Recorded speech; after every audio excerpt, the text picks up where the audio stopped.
বর্তমান প্রজন্মের শিক্ষার্থী যারা আছে তাদেরকে ডিল করা অতীতের যে কোনো সময়ের শিক্ষার্থীদের চেয়ে বেশ কঠিন। তো এই প্রজন্মের শিক্ষার্থীদের জন্য আলোকিত সমাজ, একটা ন্যায় ভিত্তিক সমাজ, একটা সুন্দর সমাজ গড়ার প্রত্যয় নিয়েই মূলত হাসানা ফাউন্ডেশন 2025 সালের ফেব্রুয়ারিতে আমরা যাত্রা শুরু করেছি এবং একটু একটু করে আমরা আমাদের পরিকল্পনাগুলো সামনের দিকে এগিয়ে নিয়ে যাচ্ছি। প্রত্যেকটা অভিভাবক তার সন্তানের শিক্ষা জীবন নিয়ে, তার ক্যারিয়ার নিয়ে যারপরনায় চিন্তিত। এক্ষেত্রে হাসানা ফাউন্ডেশন যদি উজ্জ্বল উদাহরণ সৃষ্টি করতে পারে, আলোকবর্তিকা হয়ে ভূমিকা রাখতে পারে, আমার বিশ্বাস বাংলাদেশ মানুষের হৃদয়ের মণিকোঠায় এই প্রতিষ্ঠান ইনশাআল্লাহ স্থান করে নিবে। 5-10 বছর বাংলাদেশে একটি সফট ইসলামিক রেভলিউশন হয়েছে। ইসলামকে জানা, ইসলাম নিয়ে গবেষণা করা, তরুণদের মধ্যে ইসলামী লাইফস্টাইল জনপ্রিয় হয়ে ওঠা।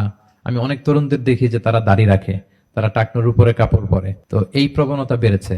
ইউনিভার্সিটিগুলোতে আমাদের হেজাব পরিহিতা বোনদের সংখ্যা বেড়েছে। ইসলামী বই, ইসলামী সাহিত্য অধ্যয়নের পরিমাণ খুব বেড়েছে এবং ভালো ভালো স্কলারদের আলোচনাগুলো শুধু একজন না, একাধিক স্কলার ক্রস চেক করে কে কোনটা বললেন, এরকম জানার প্রবণতা তাদের মধ্যে বেড়েছে। তো সেই চিন্তা থেকে হাসানা ফাউন্ডেশন হাসানা অলিম্পিয়াডের ঘোষণা দিয়েছে। ক্ষুদ্র পরিসরে আয়োজিত অনুষ্ঠানটি পরিসর ক্ষুদ্র হলেও এর ওজন, এর ভারত্ব অনেক বড়।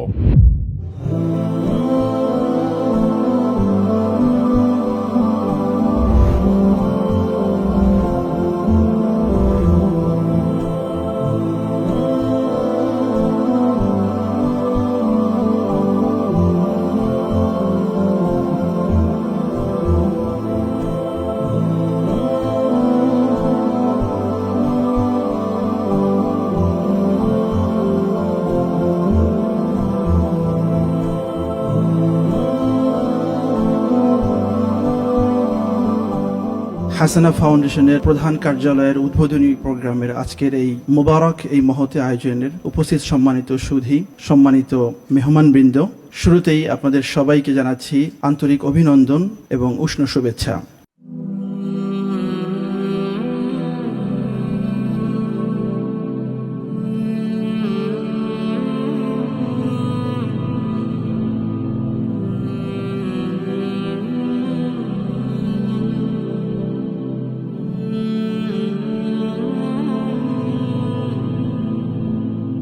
আজকের প্রোগ্রামের স্বাগত বক্তব্য পেশ করার জন্য সবিনয় অনুরোধ করছি আমাদের মাথার তাজ মুহতারাম Sheikh doctor Mizanur Rahman Azhari হাফিজাহুল্লাহ বরায়া, chairman হাসানা ফাউন্ডেশন। আসসালামু আলাইকুম ওয়া রাহমাতুল্লাহি ওয়া বারাকাতুহু। আমরা আল্লাহর দরবারে শুকরিয়া আদায় করছি যে আল্লাহ তাআলা আমাদেরকে হাসানা ফাউন্ডেশনের অফিস 2 আমাদের প্রধান কার্যালয়ের আজকের শুভ উদ্বোধনী প্রোগ্রামে একত্রিত হওয়ার সুযোগ করে দিয়েছেন। আমরা পড়ছি আলহামদুলিল্লাহ। আমি সম্মানিত অতিথিদের জ্ঞাতার্থে বলে রাখতে চাই যে হাসানা ফাউন্ডেশনের টোটাল ফোকাস হচ্ছে এডুকেশন। যত ধরনের শিক্ষামূলক প্রজেক্ট আমাদের জন্য উপকারী হবে বলে আমরা মনে করি, এই জাতীয় প্রজেক্টগুলো আমরা করব। আমরা কিছু প্রজেক্ট অলরেডি আল্লাহর অশেষ মেহেরবানিতে শেষ করতে পেরেছি, কিছু প্রজেক্ট আমাদের চলমান আছে এবং কিছু প্রজেক্ট আমাদের প্ল্যানিং এ আছে। আমরা ইনশাআল্লাহ অদূর ভবিষ্যতে সেগুলো করব। আপনারা ইতিমধ্যে দেখেছেন যে শিক্ষা উপকরণ বিতরণের একটা কার্যক্রম আমরা বগুড়া জেলার শিবগঞ্জ উপজেলায় করেছি এবং এটা একটা অজপাড়াগা প্রত্যন্ত অঞ্চল, যেখানে আসলে শিক্ষা প্রতিষ্ঠান থেকে ঝরে পড়া শিক্ষার্থীদের সংখ্যা অনেক বেশি। তো এরকম একটি প্রত্যন্ত এলাকায় আমরা শতাধিক শিক্ষার্থীদের মাঝে শিক্ষা উপকরণ, সহায়ক উপকরণ বিতরণের মধ্য দিয়ে আমরা এই কার্যক্রমটি চালু করেছি এবং এটি সারা দেশব্যাপী চলবে বিভিন্ন জেলায়। বিশেষ করে আমরা চাচ্ছি যে সুবিধা বঞ্চিত শিক্ষার্থীরা যে সমস্ত জেলায় বা যে সমস্ত অঞ্চলে আছে সেদিকে আমরা বেশি প্রায়োরিটি দিব। যেমন দ্বীপ জেলা, চরাঞ্চল, ভোলা, মহেশখালী, কুতুবদিয়া, আমরা অলরেডি প্ল্যান করেছি যে এই সমস্ত এলাকাগুলোতে আমরা আমাদের শিক্ষা উপকরণ বিতরণ প্রজেক্টের কাজ পরিচালনা করব এবং এটি বেসিক্যালি হাসানা স্কলারশিপ প্রোগ্রামের অন্তর্ভুক্ত একটি প্রোগ্রাম। হাসানা স্কলারশিপ প্রোগ্রাম মূলত সুবিধাবঞ্চিত মেধাবী শিক্ষার্থীদের নিয়ে কাজ করে। আমাদের অনেক শিক্ষার্থীরা আছে তারা হায়ার স্টাডি করতে চায় কিন্তু সেই প্যাট্রনটা তাদের নেই। অনেক মেধাবী আলিয়া মাদ্রাসা বা কমি মাদ্রাসা পড়ুয়া শিক্ষার্থীরা আছে, আজহারে যেতে চায়, মদিনায় যেতে চায়, উম্মুল কুরায় যেতে চায়, কিভাবে যাবে জানে না। আমরা তাদের ক্যারিয়ার কাউন্সিলিং এর সাপোর্ট হাসানা ফাউন্ডেশন থেকে দিতে চাই এবং শিক্ষাবৃত্তির মাধ্যমে তাদের উচ্চ শিক্ষার যে আকাঙ্ক্ষা পূরণে আমরা তাদের পাশে থাকতে চাই ইনশাআল্লাহ। এই কার্যক্রমটি অলরেডি আমরা শুরু করে ফেলেছি, যেটি আপনারা ডকুমেন্টারিতে দেখেছেন। আরো একটি কার্যক্রম এর একাংশ আমরা করেছি যেটা আপনারা দেখেছেন, সিরা অলিম্পিয়াড, হাসানা অলিম্পিয়াড নামে একটি প্রোগ্রাম আমরা চালু করেছি।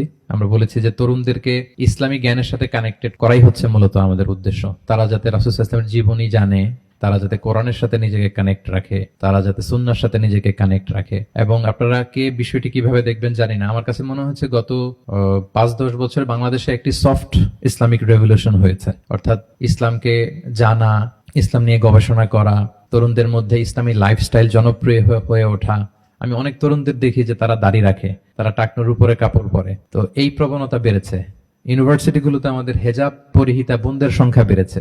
ইসলামী বই, ইসলামী সাহিত্য অধ্যয়নের পরিমাণ খুব বেড়েছে এবং ভালো ভালো স্কলারদের আলোচনাগুলো শুধু একজন না, একাধিক স্কলার ক্রস চেক করে কে কোনটা বললেন, এরকম জানার প্রবণতা তাদের মধ্যে বেড়েছে। তো সেই চিন্তা থেকে হাসানা ফাউন্ডেশন হাসানা অলিম্পিয়াডের ঘোষণা দিয়েছে, যেখানে হাসানা সিরা অলিম্পিয়াড, কোরআন অলিম্পিয়াড, হাদিস অলিম্পিয়াড পরিচালনা করবে। আমরা সিরা অলিম্পিয়াড অলরেডি করেছি, আপনারা দেখেছেন। প্রায় 20,000 শিক্ষার্থী এখানে রেজিস্ট্রেশন করেছিল।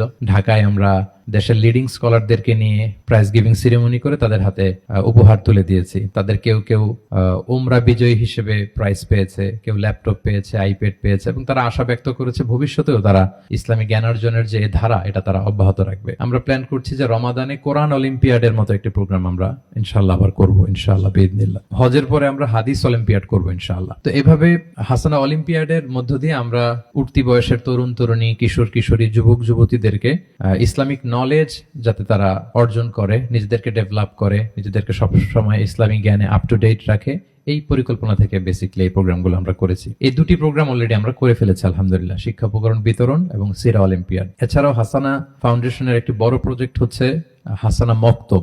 বিভিন্ন সময় আমরা বলেছি এবং আপনাদের সামনে একটি প্রসপেক্টাস শোভা পাচ্ছে, সেখানেও আপনারা দেখবেন যে আমাদের মুসলিম ঐতিহ্যের একটা গুরুত্বপূর্ণ অংশ মক্তব, যেখান থেকে আগে আমি আমার নিজের ছেলেবেলার কথা যদি বলি, আমাদের এলাকার মক্তবে আমি মূলত কায়দা নুরানি পদ্ধতিতে কোরআন বিশুদ্ধ পদ্ধতিতে শেখা, তাজবিদের সাথে শেখা, নামাজ পড়ার জন্য যে মৌলিক দোয়াগুলো শেখা, সবই মক্তবে আমরা শিখেছি। এবং আমি আশা করবো আপনাদের অভিজ্ঞতা একই রকম হবে। কিন্তু সেই মক্তবগুলো বাংলাদেশে অনেক জায়গায় বন্ধের পথে।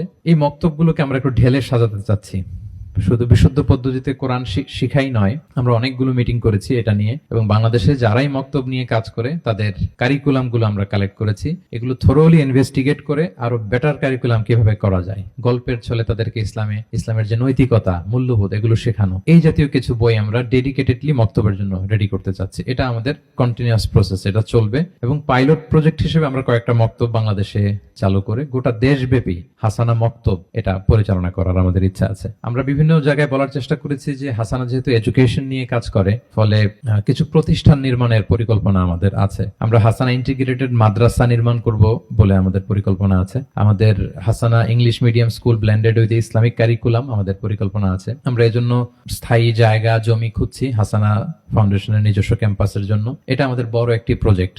আমরা চাইলেই ভাড়া বাসায় হয়তো হুট করে শুরু করে দিতে পারি, বা শুরুটা হয়তো আমাদের ভাড়া বাসাতেই হবে। তো আমরা চাইলে এবছরই শুরু করতে পারতাম। আমাদের শুভাকাঙ্ক্ষীদের জোরাজোরিতে আমরা অনেকেই আমাদেরকে বলেছে যে ওয়াই নট, আপনারা এখনই, যেহেতু আপনাদের পরিচিতি আছে, প্রতিষ্ঠান করা দরকার। তো আমরা তাদেরকে খুব বিনয়ের সাথে বলার চেষ্টা করেছি যে প্রতিষ্ঠান একটা করা লাগবে বিধায় আমি প্রতিষ্ঠান করব, বা আমাদের পরিচিতি আছে বিধায় প্রতিষ্ঠান করব, এটা না। বরং আমরা একটা সাস্টেইনেবল প্রজেক্টের কথা ভাবছি, যে টেকসই প্রতিষ্ঠান, যে প্রতিষ্ঠান, এই যে দারুন নাজাতের কথা আমরা রেফারেন্স হিসেবে বলি, আমরা জামিয়া কাসিমিয়ার কথা রেফারেন্স হিসেবে বলি, আমরা ঝালকাঠি এনএস কামিল মাদ্রাসার কথা রেফারেন্স হিসেবে বলি। এই প্রতিষ্ঠানগুলো কিভাবে টিকে গেল এবং কিভাবে তারা এই পর্যন্ত আসলো, এই বিষয়গুলোকে আগে আমরা একটু বোঝার চেষ্টা করছি, আয়ত্ত করার চেষ্টা করছি। এবং আসলেই বর্তমান প্রজন্মের শিক্ষার্থী যারা আছে তাদেরকে ডিল করা অতীতের যে কোনো সময়ের শিক্ষার্থীদের চেয়ে বেশ কঠিন। তো এই প্রজন্মের শিক্ষার্থীদের জন্য, শিশু কিশোরদের জন্য কি ধরনের প্রতিষ্ঠান আসলে হওয়া দরকার। আমরা বাংলাদেশেও কিছু বড় বড় প্রতিষ্ঠান, খুব সম্ভবত ময়মনসিংহ জেলার ওদিকে হেইলবেরি নামে একটা প্রতিষ্ঠানের কথা আমরা শুনেছি, ব্রিটিশ প্রতিষ্ঠান, 400 বছর আগে তাদের হিস্ট্রি, তারা বাংলাদেশে অপারেট করছে। ইন্ডিয়াতে কিছু ভালো ভালো প্রতিষ্ঠান হয়েছে, পাকিস্তানে হয়েছে, মালয়েশিয়াতে তো আমি ছিলাম প্রায় 10 বছর, সেখানে খুব সুন্দর সুন্দর প্রতিষ্ঠান হয়েছে। তুরস্কের প্রেসিডেন্ট রেসেপ তাইয়িপ এরদোগানের মেয়ে একটা চমৎকার প্রতিষ্ঠান করেছে আঙ্কারাতে অথবা ইস্তাম্বুলে। এই যে চমৎকার চমৎকার প্রতিষ্ঠানগুলো, তারা কিভাবে এগুলো অপারেট করছে, এগুলোর ব্যাপারে আমরা পর্যাপ্ত গ্রাউন্ড ওয়ার্ক করে, হোমওয়ার্ক করে তারপর আমরা প্রতিষ্ঠানের কাজে হাত দিব। এজন্য আমরা সময় নিচ্ছি। আমরা অতিথিদের কাছে চাইবো এই ব্যাপারে আপনারা আমাদেরকে গাইড করবেন। আমাদের হাসানা ই লার্নিং এর প্ল্যান আছে। খুব রিসেন্টলি আমরা কিছু কোর্স অফার করব হাসানা থেকে, যাতে করে দূরে থেকেও রিমোটলি ইসলামের নানাবিধ বিষয়ে আমাদের ভাই বোনেরা তারা শিখতে পারেন। হাসানা দাওয়া ওয়ার্কশপের প্ল্যান আছে। ইনিশিয়ালি হয়তো এখানেই শুরু করব। আমাদের এই কনফারেন্স রুমে 30 জনের মতো বসার সিটিং ক্যাপাসিটি আছে। তরুণ দায়ীদেরকে প্রশিক্ষিত করা, এরকম একটা কোর্স বা ওয়ার্কশপের প্ল্যান আমাদের আছে। সালাতের উপর আমাদের ওয়ার্কশপ আছে, প্রি ম্যারেজ এসেনশিয়ালস এর উপর আমাদের ওয়ার্কশপ আছে, হজ ওমরার উপর আমাদের ওয়ার্কশপ আছে। এই ওয়ার্কশপগুলো আমরা এখান থেকে চালু করার উদ্যোগ গ্রহণ করছি, এবং প্রয়োজনে বাইরে বড় অডিটোরিয়াম নিয়েও আমরা এগুলো পরিচালনা করব। সব মিলে শিক্ষা খাতে একটা ব্যাপক পরিবর্তন, একটা বড় ধরনের কন্ট্রিবিউশন যেন আমরা রাখতে পারি, এই উদ্দেশ্যকে সামনে রেখেই একটা আলোকিত সমাজ, একটা ন্যায়ভিত্তিক সমাজ, একটা সুন্দর সমাজ গড়ার প্রত্যয় নিয়েই মূলত হাসানা ফাউন্ডেশন 2025 সালের ফেব্রুয়ারিতে আমরা যাত্রা শুরু করেছি এবং একটু একটু করে আমরা আমাদের পরিকল্পনাগুলো সামনের দিকে এগিয়ে নিয়ে যাচ্ছি। আমি সকলের কাছে খুব বিনীতভাবে দোয়া চাই। আজকে এই অফিসেই তো আমরা দোয়া করব, পাশাপাশি অন্যান্য সময়ে আপনারা হাসানা ফাউন্ডেশনের জন্য খুব আন্তরিকভাবে দোয়া করবেন। এবং বিশেষ করে সম্মানিত অতিথি বৃন্দদেরকে আমি বলবো যে এটাই শেষ নয়, দিস ইজ জাস্ট বিগিনিং, এটা শুরু। আমরা চাইবো আমাদের বিভিন্ন প্রজেক্টে আপনারা অংশগ্রহণ করবেন, অতিথির আসন অলঙ্কৃত করবেন, আমাদেরকে মেন্টরিং করবেন, গাইড করবেন, নির্দেশনা দিবেন। আপনাদের নির্দেশনায়, আপনাদের গাইডলাইন ভিত্তিক আমরা আমাদের ফাউন্ডেশনের শিক্ষামূলক যত কার্যক্রমগুলো আছে এগুলো সামনের দিকে এগিয়ে নিয়ে যেতে চাই। আমি আবারও সবাইকে অন্তরের অন্তঃস্থল থেকে শুভেচ্ছা জানিয়ে, সবার কাছে দোয়া চেয়ে, বিশেষ করে সম্মানিত অতিথিবৃন্দদের কাছে হাসানা ফাউন্ডেশনের জন্য আন্তরিক দোয়া চেয়ে এখানে আমি আমার সংক্ষিপ্ত কথা শেষ করছি। হাদা মা ইনদি ওয়াল ইলমু ইনদাল্লাহি আলাইহি তাওয়াক্কালতু ওয়া ইলাইহি উনীব। ওয়াসসালামু আলাইকুম ওয়া রাহমাতুল্লাহি ওয়া বারাকাতুহু। আসসালামু আলাইকুম ওয়া রাহমাতুল্লাহ। আল্লাহ তাআলা আমাদের সবাইকে কবুল করুক, হাসানা ফাউন্ডেশনকে কবুল করুক এবং হাসানা ফাউন্ডেশনের যে বহুমুখী কার্যক্রম, এই কার্যক্রমকে আল্লাহ তাআলা সহজ করুক। ডক্টর মিজানুর রহমান আজহারী দেশের সব মহলের মানুষের কাছে একটা আস্থার জায়গা বা আস্থার নাম। আমাদের দেশে যে কাজ করুক, যে কাজ করবে তার প্রতি যদি মানুষের আস্থা না থাকে, তার কাজ মানুষ গ্রহণ করতে চায় না। আল্লাহ পাকের অনেক অনুগ্রহ ডক্টর মিজানুর রহমান আজহারীর প্রতি, তার মেধা, তার শ্রম, তার কৌশল। আমাদের দেশের মতো একটা দেশে যেখানে বুঝে না বুঝে, ভালো মন্দ সবকিছুতেই বিতর্ক আগে শুরু হয়, সেখানে বহু মানুষের আস্থা ধরে রাখতে পারা, এটা আমি তো মনে করি একজন মানুষের জীবনের সবচেয়ে বড় একটা কঠিন কাজ, বড় একটা চ্যালেঞ্জ। আমরা যারা বাহির থেকে নীরবভাবে পর্যবেক্ষণ করি বা বাস্তবতাটাকে বুঝতে চেষ্টা করি, জায়গায় একমত যে মোটামুটি বর্তমান সময়ে মোটামুটি একটা আস্থার স্থল মিজানুর রহমান আজহারী। তার মেধা, তার জ্ঞানের গভীরতা, তার সুন্দর আচরণ, ধৈর্য শক্তি, সমালোচনা, সহিষ্ণুতা, যেটাকে বলি না কেন। কাজে তার প্রতি আমার ব্যক্তিগতভাবেই শুধু বিশ্বাস না, বরং বহু মানুষের বিশ্বাস। আমি ব্যক্তিগতভাবে প্রত্যাশা করি, আশা করি যে হাসানা ফাউন্ডেশনের যে কার্যক্রম, নিশ্চয়ই আল্লাহ তাআলা এতে বরকত দান করবেন। আমরা হৃদয় দিয়ে সেই দোয়া করি। আজকের এই সুন্দর আয়োজনে আমি যে কথাবার্তা শুনলাম তাতে আমার আস্থা বৃদ্ধি পেয়েছে। আলহামদুলিল্লাহ যে এই দেশে শিক্ষার প্রয়োজনটা ইনশাআল্লাহ এই উদ্যোগের দ্বারা পূরণ হতে থাকবে ইনশাআল্লাহ। লাইসাল ইয়াতীমুল্লাযী কাদ মাতা ওয়ালিদুহু ইন্নাল ইয়াতীমা ইয়াতীমুল ইলমি ওয়াল আদাবি। আসল এতিম সে নয় যে বাবাকে হারিয়েছে, আসল এতিম হইল যা ইলম এবং আদব থেকে বঞ্চিত, যারা বড় হয়েছে এরাই হলো এতিম।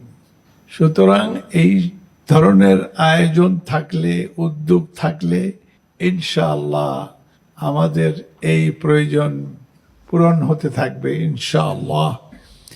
আমি সহযোগিতা করব, পরামর্শ দেব, দোয়া করব যে এই উদ্যোগ যেন সুন্দরভাবে এই পরিচালিত হয়। আল্লাহ পাক আমাদের সবাইকে তৌফিক দান করেন। আসসালামু আলাইকুম ওয়া রাহমাতুল্লাহ।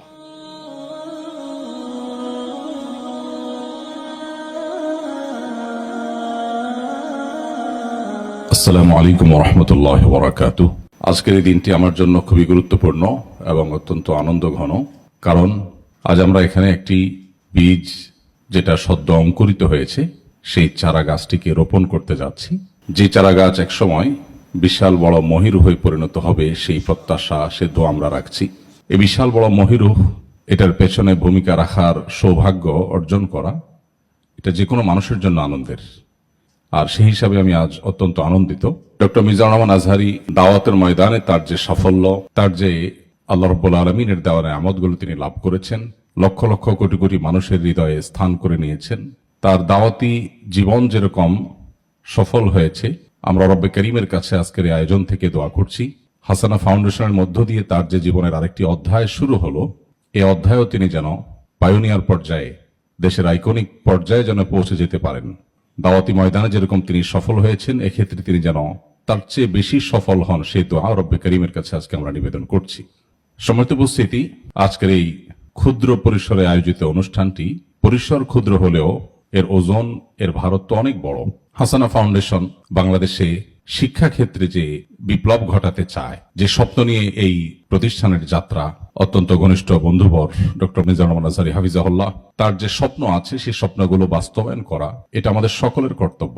আমরা জানি আমাদের দেশে কাঠামোগত ইসলাম বিদ্বেষ এটি দীর্ঘদিন থেকে চলে আসছে এবং শিক্ষার কাঠামোর খাঁজে ভাঁজে যেভাবে ইসলাম বিদ্বেষকে ঢুকিয়ে দেওয়া হয়েছে, সেটা এদেশের মানুষের চিন্তা, মনন, এদেশের মানুষের ভালোবাসা, এদেশের মানুষের বিশ্বাস, এটার উপরে ছুরিকাঘাতের মতো। মানুষ যা বিশ্বাস করে তার পরিপন্থী বিষয় মানুষের উপরে চাপিয়ে দেওয়ার মতো জুলুম আরেকটা হতে পারে না। সেই জুলুম এদেশে দীর্ঘদিন থেকে চলে আসছে। এছাড়াও প্রত্যেকটা অভিভাবক তার সন্তানের শিক্ষা জীবন নিয়ে, তার ক্যারিয়ার নিয়ে যারপরনায় চিন্তিত। এক্ষেত্রে হাসানা ফাউন্ডেশন যদি উজ্জ্বল উদাহরণ সৃষ্টি করতে পারে, আলোকবর্তিকা হয়ে ভূমিকা রাখতে পারে, আমার বিশ্বাস বাংলাদেশের মানুষের হৃদয়ের মণিকোঠায় এই প্রতিষ্ঠান ইনশাআল্লাহ স্থান করে নিবে এবং আমি বিশ্বাস করতে চাই আল্লাহ তাআলা সেই তৌফিক এই প্রতিষ্ঠানকে দিবে ইনশাআল্লাহ তাআলা।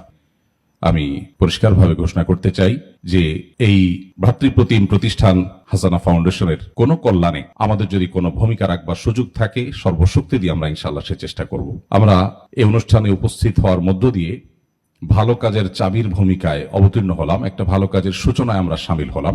আসন্না ফাউন্ডেশন এবং অন্য যে সমস্ত প্রতিষ্ঠানগুলো কাজ করছে এদেশে, এই প্রতিষ্ঠানগুলো যতদূর গেছে হাসানা ফাউন্ডেশন শিক্ষা ক্ষেত্রে অন্তত তার চাইতে বহুদূর এগিয়ে যাক, সে প্রত্যাশা রব্বে কারিমের কাছে আমি ব্যক্ত করছি। আমি আর দীর্ঘায়িত করতে চাই না। প্রতিষ্ঠানটার শুভ কামনা, তার জন্য কল্যাণ কামনা আমি করছি রব্বে কারিমের কাছে, এবং প্রতিষ্ঠানটার প্রতিটি পদক্ষেপ যেন সুচিন্তিত হয়, খুবই দূরদৃষ্টির সাথে হয়, এবং শিক্ষাক্ষেত্রে যে আমাদের অভাব আছে সেই অভাবটা পূরণের জন্য সহায়ক হয়। এদেশে বহু সাধারণ শিক্ষা প্রতিষ্ঠান করার দরকার আছে, বহু বিশ্ববিদ্যালয় করার দরকার আছে। আমাদের বিশ্ববিদ্যালয়গুলোতে আমরা যখন যাই বা দেখি, অনেকগুলো বিশ্ববিদ্যালয়ের চিত্রের দিকে তাকালে তাদের বিভিন্ন ছবি আমাদের চোখের সামনে আসলে আমাদের হৃদয়টা ভার হয়ে ওঠে। কারণ আমাদের দেশের সন্তানদেরকে সুপরিকল্পিতভাবে ভিনদেশী কৃষ্টি কালচার তাদের উপরে এমন ভাবে চাপিয়ে দেওয়া হচ্ছে যে তারা হয়তো টেরও পাচ্ছে না। নিজেদের আইডেন্টিটি, নিজেদের আত্মপরিচয় এটা তারা হারিয়ে ফেলছে। অতএব এইরকম একটি সময় হাসানা ফাউন্ডেশনের এই অগ্রযাত্রা বা হাসানা ফাউন্ডেশনের এই সূচনা সন্দেহাতীতভাবে জাতির জন্য বিশাল বড় স্বপ্নের বিষয় এবং স্বপ্ন দেখার মতো একটা জায়গা। তো সেই জায়গায় যেন হাসানা ফাউন্ডেশন যেতে পারে, আল্লাহর কাছে রোনাজার ইত্যাদির মাধ্যমে এই প্রতিষ্ঠান এগিয়ে যাবে, সেই প্রত্যাশা আবারও ব্যক্ত করছি। আল্লাহ তাআলা আমাদের সবাইকে আমাদের স্বপ্নের সবটুকুন জায়গা অতিক্রম করার তৌফিক দান করুন, এবং এদেশের মাটিতে আল্লাহ তাআলা আল্লাহর দ্বীনকে জিন্দা করার জন্য আমাদের সবাইকে, আল্লাহর দ্বীনকে প্রতিষ্ঠিত করবার জন্য আমাদের সবাইকে আল্লাহ তাআলা ব্যবহার করুন। জাযাকুমুল্লাহ খাইর। ইনশাআল্লাহ বিদিনিল্লাহ পরবর্তীতে আরো ধাপে ধাপে বিভিন্ন কাজ হবে, সেই কাজগুলোতে আমরা কাঁধে কাঁধ মিলিয়ে একে অন্যের সাথে সহযোগিতামূলক পদক্ষেপের মধ্য দিয়ে আমরা এগিয়ে যাব। জাযাকুমুল্লাহ খাইর। আসসালামু আলাইকুম ওয়া রাহমাতুল্লাহি ওয়া বারাকাতুহু।